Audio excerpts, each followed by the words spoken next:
prophétie et prophétie.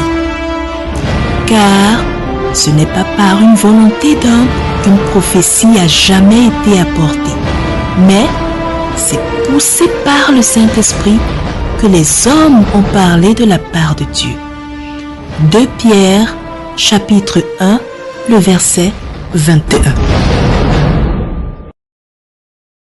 Bonjour à tous et à toutes, très chers auditeurs et auditrices de Bambaïba. Alors que nous sommes à la fin de l'organisation de la 35e édition de la Coupe d'Afrique des Nations qui s'est déroulée au Maroc du 21 décembre 2025 au 18 janvier 2026, je viens vers vous concernant un message qui avait été publié dans la rubrique communautaire de post de la chaîne YouTube Bambaïba. Un message avait été publié par l'homme de Dieu, son serviteur, le frère Junior. Je cite, bien avant les hostilités des rencontres camerounaises, l'homme de Dieu avait publié « Magnifique Jésus, Père, merci pour les 3 lions, merci pour le plus vieux ». Que signifie tailler la part des lions? L'expression aura tout son sens cette fois-ci. Merci Seigneur Jésus. Fin de citation. En effet, son serviteur, l'homme de Dieu, le frère Junior, avait fait ce post juste avant l'entrée de la participation de l'équipe camerounaise des Lions Indomptables du Cameroun. Juste après l'entrée en liste de l'équipe camerounaise de football, après la rencontre face aux Panthères du Gabon, l'homme de Dieu a refait une autre publication et cette fois-ci nous a donné des détails plutôt sanglants concernant la citation précédente qui avait été publiée et il avait marqué, je cite, et de 1. Cette publication a suivi de 3 images dont nous allons décrypter en effet. La première image, la première image suit d'un lion qui est avec sa proie, un jeune lion qui a dévoré quasiment sa proie. La deuxième image, c'est une image de l'équipe marocaine c'est une image du drapeau du pays organisateur de la Coupe d'Afrique des Nations, c'est-à-dire le Maroc. Un drapeau très rouge. La troisième image, il s'agit d'une image très parlante avec 3 lions, dont un qui est très imposant et 2 autres qui se déchaînent de manière très féroce. Alors, mes frères, je vais prendre avec vous cette autre image pour décrypter les rencontres de l'équipe camerounaise de football. Alors, la première rencontre, juste après cette première rencontre que l'homme de Dieu ait publié et de 1, était une rencontre face au Gabon qui s'est fait le 24 décembre 2025. Et nous avons vu ici, nous voyons très bien que le Cameroun a mené, il a gagné 1-0. La deuxième rencontre, c'était une rencontre qui s'est menée le 28 décembre 2025 et le Cameroun a fait un match nul contre la Côte d'Ivoire. La troisième rencontre, c'est une rencontre qui s'est faite le 31 décembre 2025 et le Cameroun face au Mozambique s'est en sorti 2-1. Alors la quatrième rencontre du Cameroun, c'était face à l'Afrique du Sud qui s'est tenue le 4 janvier 2026. Cette rencontre s'est achevée 2-1 pour le Cameroun. Et le Cameroun a stoppé sa course face au pays organisateur, le Maroc, avec une défaite de 2-0 en faveur du Maroc. Alors mes frères, pour tous ceux qui ont eu du mal à comprendre ce que son serviteur voulait dire au travers de ces messages qui avaient été postés, j'espère que ces 3 victoires pour le Cameroun vous ont fait comprendre la part des 3 lions avec ce drapeau rouge marocain qui a stoppé la course du Cameroun à la 35e édition de la Coupe d'Afrique des Nations. Nous rendons grâce à Dieu pour le vieux lion, pour son serviteur, le président de la Fédération camerounaise de football, Samuel Eto'o, pour son serviteur, David Pagou. Nous vous passons en revue quelques images. Bonjour coach, Bolivar Litchi, Vidéo Sport. Il y a peu de temps, vous avez pris cette équipe en main et on voit qu'elle est totalement transfigurée.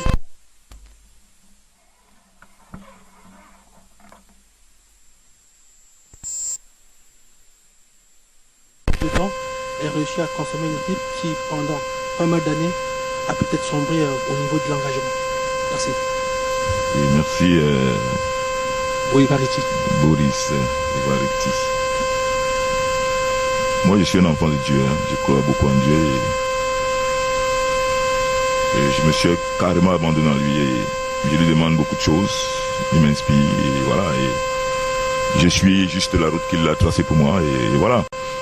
J'ai ce tempérament-là de gagneur. Je suis un enfant discipliné.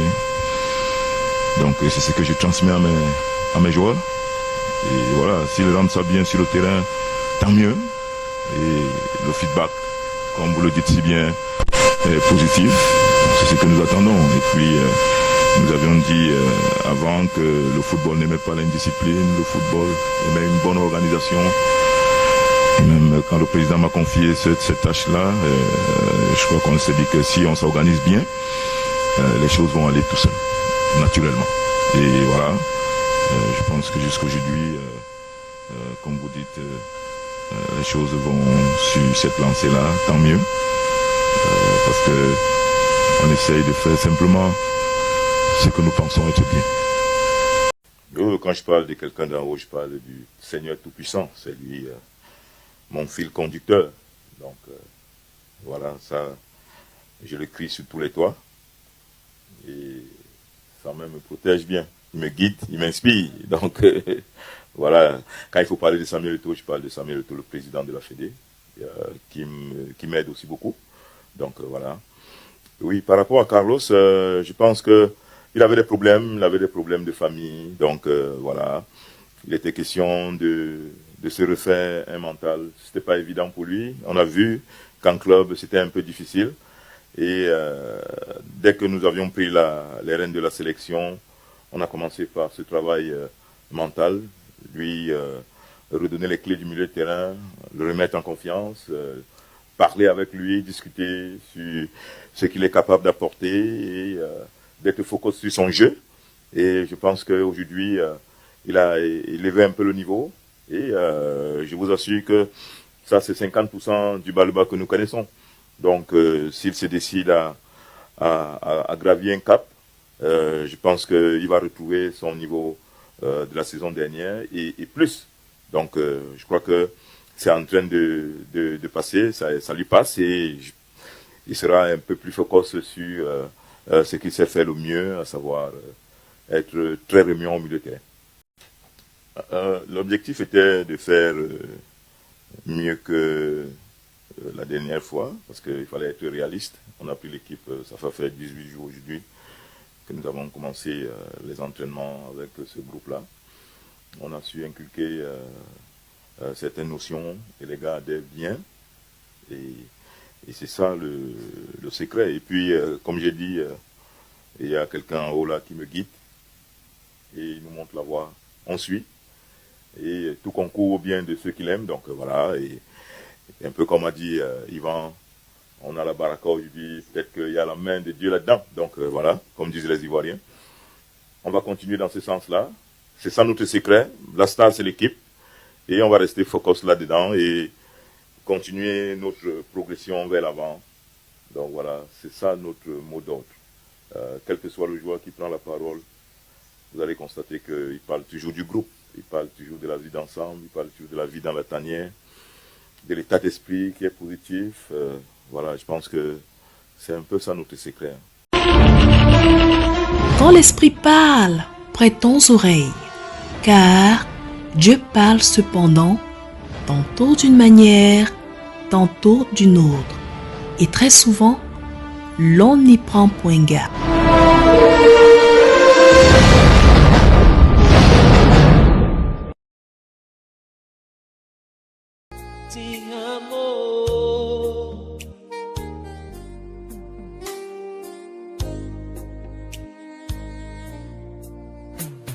Seigneur, dis un mot dans ma vie.